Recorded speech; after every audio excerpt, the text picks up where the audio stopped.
Hello students, आपका new chapter है prism. ठीक है, प्रिज्म द्वारा प्रकाश का अपवर्तन। इसमें आपका फर्स्ट टॉपिक है प्रिज्म द्वारा प्रकाश का अपवर्तन। इसमें ठीक है, प्रिज्म क्या होता है, इसमें क्या है हमारा एबीसी कांच के एक प्रिज्म का मुख्य परिच्छेद है। ये दिखाई दे रहा होगा आपको। प्रिज्म प्रिज्म की क्या है, हमने मुख्य परिच्छेद ले लिया है, सिर्फ एक एबीसी है ये। ठीक है, इसमें ये ए जो है प्रिज्म का अपवर्तक कोण है। ठीक है, इसमें देखो एक किरण लेते हैं ए बी नहीं, ए बी तो ये है पृष्ठ। ठीक है, इसमें एक किरण लिए ये पी एंड क्यू। ठीक है, और प्रिज्म के इस ए बी पृष्ठ पर आपतित की जाती है। ठीक है, फिर हमने इस पे एक अभिलंब लिया है, इस पृष्ठ पर ये अभिलंब है एन ई। ठीक है, ये क्या है, एयर है, तो ये कैसा माध्यम है, ये ब्रल माध्यम है। और ये कांच कैसा होता है, सघन माध्यम होता है। ठीक है, ये आप जानते हैं। ठीक है, तो जब ब्रल माध्यम से सघन माध्यम में किरण जाती है तो ये क्या अभिलंब की ओर झुक जाती है। तो देखिए ये इधर डायरेक्शन में जा रही थी, ये अभिलंब की ओर झुक गई है। ओके, फिर ये कांच से, अब ये कांच है, अब ये कांच सघन माध्यम से फिर क्या है, ये इस ब्रल माध्यम में जा रही है।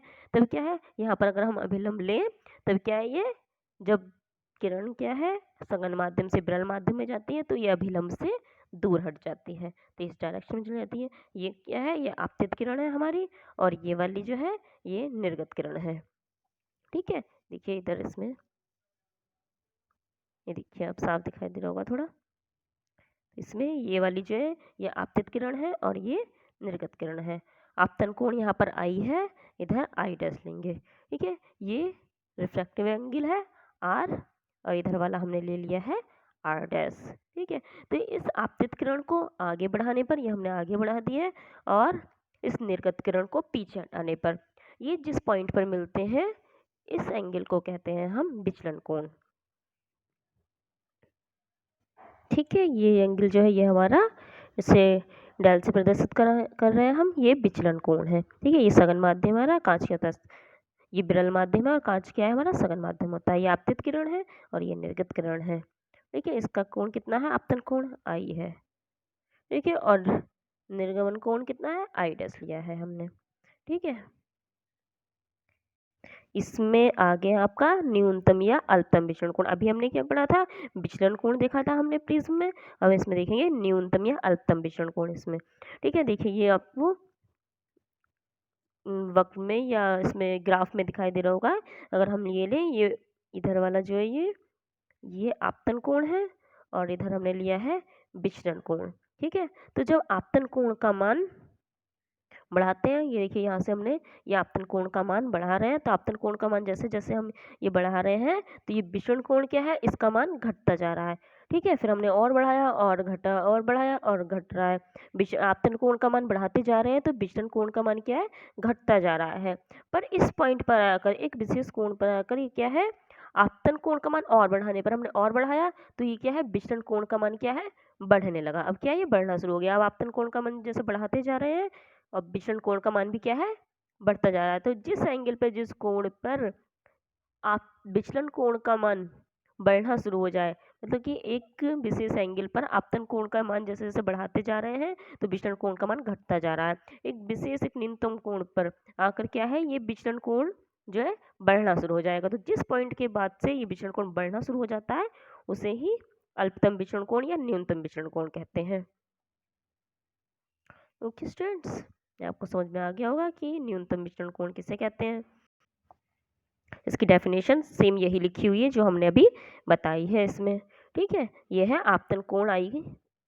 ये देखिए यहाँ पर आपतन कोण आई को एक अल्पमान से आगे बढ़ाने पर विचलन कोण घटता जाता है तथा एक विशेष आपतन कोण के लिए विचलन कोण अल्पतम हो जाता है। आपतन कोण और बढ़ाने पर विचलन कोण क्या है, फिर बढ़ने लगता है। इस प्रकार केवल एक ही विशेष आपतन कोण के लिए प्रिज्म अल्पतम विचलन उत्पन्न करता है। इसे ही न्यूनतम विचलन कोण कहते हैं। इसे थीटा एम से प्रदर्शित करते हैं। ठीक है,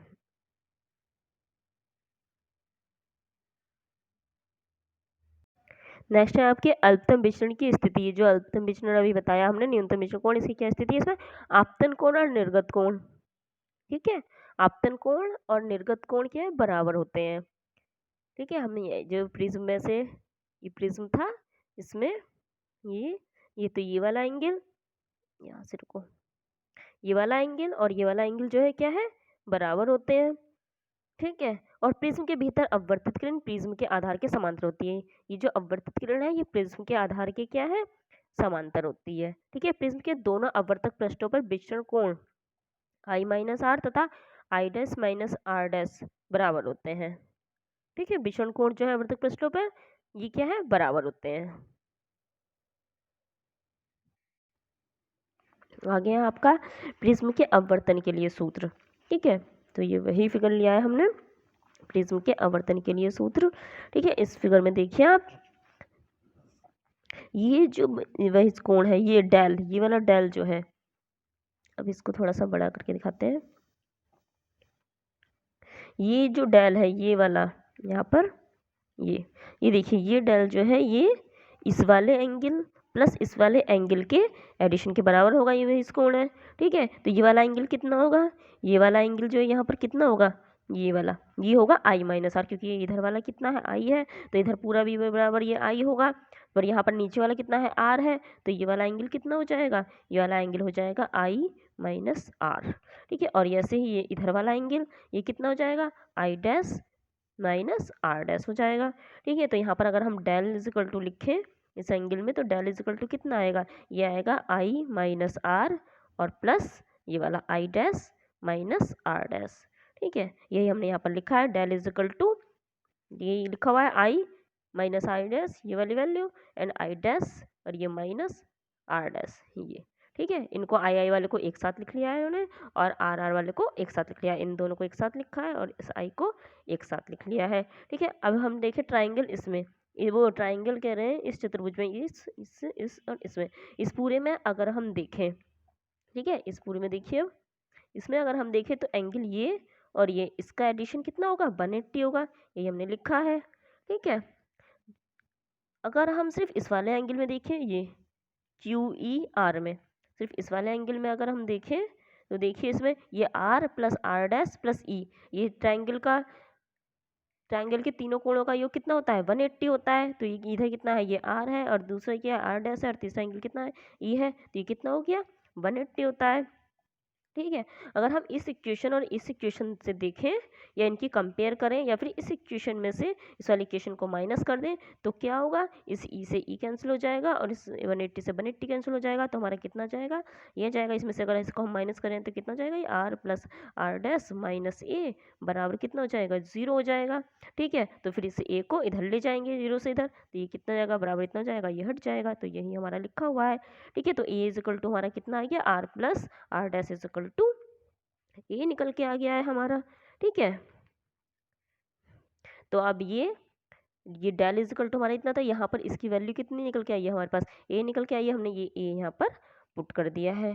ठीक है, आगे देखिए, यदि प्रिज्म अल्पतम विचलन की स्थिति में हो तो, ठीक है, अब क्या ले लिया हमें, अल्पतम विचलन की स्थिति में हो तो आई बराबर आर डैश और आई बराबर आई डैश और डेल बराबर डेल एम लेंगे। तो ये वैल्यू क्या है, ये फर्स्ट वाली इक्वेशन, डेल वाली जो इक्वेशन है उसमें पुट कर देंगे। डेल वाली इक्वेशन हमारी कितनी है, ये है डेल वाली इक्वेशन, ये लिखी हुई है यहाँ पर, तो हम यहाँ पर ये वैल्यू पुट कर देंगे। अगर पुट करेंगे तो कितना जाएगा, डेल की जगह क्या आ जाएगा, डेल एम आ जाएगा।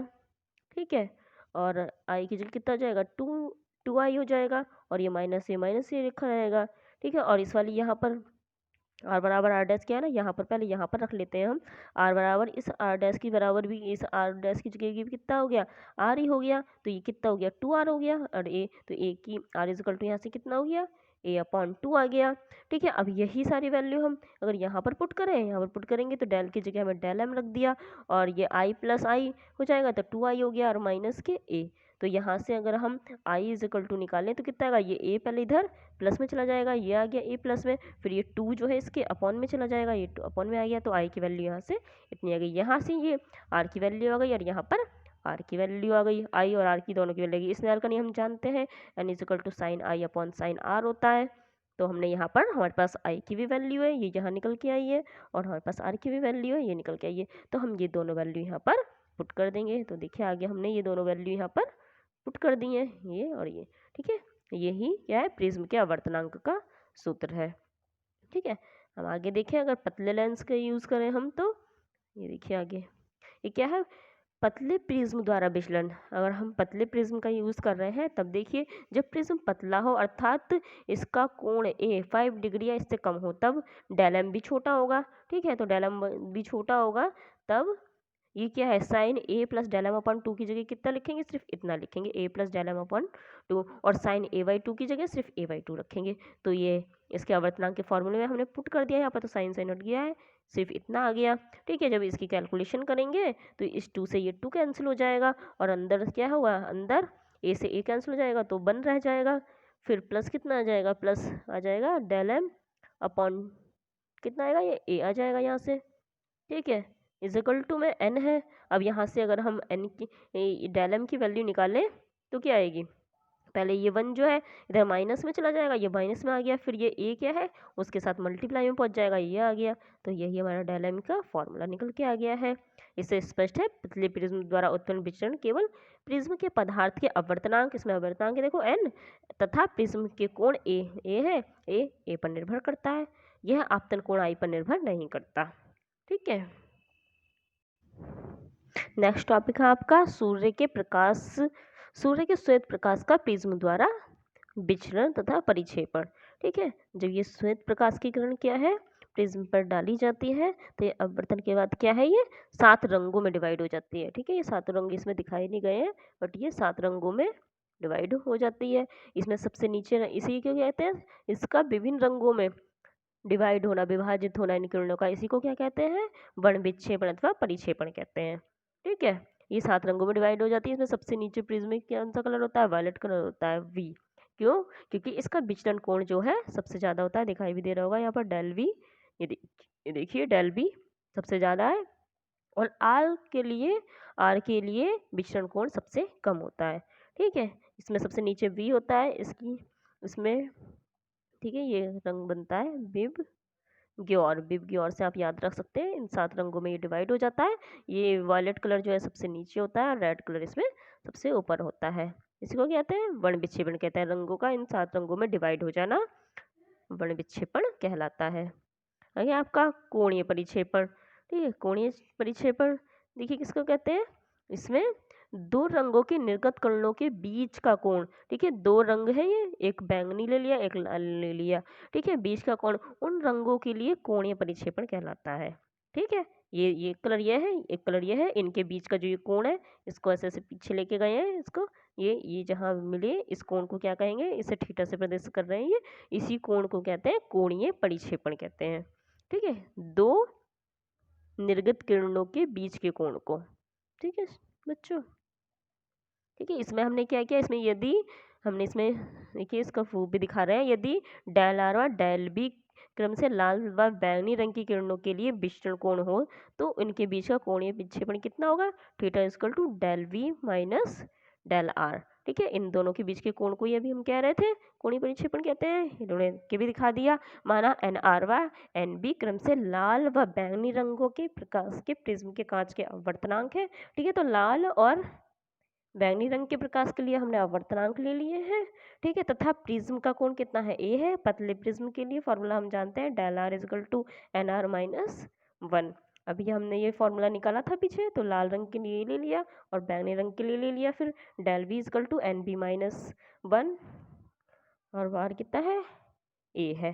ठीक है, तो ये दोनों वैल्यू क्या है हमने पुट कर दी यहाँ पर del V minus del R में। यहाँ पर जब पुट की तो क्या हुआ, ये यहाँ पर ए की मल्टीप्लाई जब अंदर करेंगे और यहाँ पर ए की मल्टीप्लाई अंदर करेंगे तो इस माइनस से ये अंदर वाला ए क्या है, ये प्लस हो जाएगा, तो ए से ए कैंसिल हो जाएगा, अंदर वाला जब इसकी मल्टीप्लाई करेंगे तो ये आएगा, देखो एन बी माइनस ए बराबर एन आर, बराबर नहीं आएगा ये माइनस, फिर ये माइनस ए प्लस ए हो जाएगा। ठीक है, और ए की मल्टीप्लाई यहाँ और यहाँ भी होगी। ठीक है, तो ये वाला ए से ए कैंसिल हो गया, फिर इन दोनों में से एक कॉमन ले लेंगे बाहर, तो बाहर एक कॉमन ले लिया, ये आ गया थीटा इजकल टू इतना, ये कोणीय परिक्षेपण का या विक्षेपण का फॉर्मूला है। ठीक है, theta is equal to N B minus N R outside A. ठीक है, या फिर ये भी लिख सकते हैं सिर्फ इतना ही जो ऊपर वाला है, अगर हमें विचलन कोण दिए हो तो। ठीक है, आगे है आपका किसी प्रिज्म की वर्ण विक्षेपण क्षमता। अब देखिए वर्ण विक्षेपण क्षमता किसे कहते हैं? वर्ण विक्षेपण क्षमता कहते हैं जब सूर्य का श्वेत प्रकाश एक पतले प्रिज्म से गुजरता है तो बैंगनी तथा लाल रंगों की किरणों के बीच उत्पन्न कोणीय परिक्षेपण, अभी जो हमने निकाला है कोणीय परिक्षेपण, तथा मध्यवर्ती कलर, मध्यवर्ती कलर कौन सा होता है? पीला होता है। और अगर हम लिखेंगे तो बीच में पीला नहीं आता है, बट जो मानते हैं वो पीले कलर को ही मध्यवर्ती मानते हैं। ठीक है, किरण के लिए तो मध्यवर्ती तथा पीले रंग के लिए किरण के लिए विचरण कोण के अनुपात को कोणीय परिक्षेपण, और ये मध्यवर्ती कलर के लिए विचरण कोण के अनुपात को, इन दोनों के अनुपात को प्रिज्म के पदार्थ की वर्ण विक्षेपण क्षमता कहते हैं। इसे ओमेगा से प्रतिशत करते हैं। ठीक है, माना NB, NR तथा NY बैंगनी, लाल तथा पीले रंग के प्रकाश के लिए प्रिज्म के पदार्थ के अपवर्तनांक है तथा A प्रिज्म का कोण है। तब बैंगनी तथा लाल किरणों के बीच कोणीय परिक्षेपण, ये हमने अभी निकाला है कोणीय परिक्षेपण, इजकल टू, चाहे थीटा भी लिख लो, theta is equal to del V minus del R is equal to NB minus NR outside A। तथा पीले रंग की किरण के लिए विचरण कोण, पीले रंग की किरण के लिए विचरण कोण कितना? डेल गामा, जैसा अभी हम ऊपर लिया था, अभी लाल और बैंगनी रंग के लिए, ऐसे हम येलो कलर के लिए ले लेंगे। अब तो बस उसकी जगह सफिक्स में क्या लगा लेंगे? बाई लगा लेंगे, येलो कलर ले रहे हैं क्योंकि। तो ठीक है, वर्ण विक्षेपण क्षमता हमारा कितना आएगा? वर्ण विक्षेपण क्षमता omega is equal to del V minus del R upon del Y, यही कह रहे थे ना अभी, कोणीय परिक्षेपण और येलो कलर के लिए विचलन कोण के अनुपात को वर्ण विक्षेपण क्षमता कहते हैं। इसकी वैल्यू क्या है? ये है, ये यहाँ पुट कर दिया, डेल वाई की वैल्यू ये है, ये पुट कर दी यहाँ पर। ठीक है, इनकी वैल्यू पुट की, ये आ गया हमारा। ठीक है, ए से ए कैंसिल हो जाएगा, तो ओमेगा की वैल्यू आ गई डेल वी माइनस वो NB minus NR upon NY minus 1। तो विशेष स्थिति में देखिए वर्ण विक्षेपण अथवा परिक्षेपण क्षमता दो कोणों का अनुपात है। ठीक है, एक तो कोणीय विक्षेपण और ये विचरण कोण, इन दोनों का अनुपात है, तो इसका क्या होगा? कोई मात्रक नहीं होगा। ठीक है स्टूडेंट्स।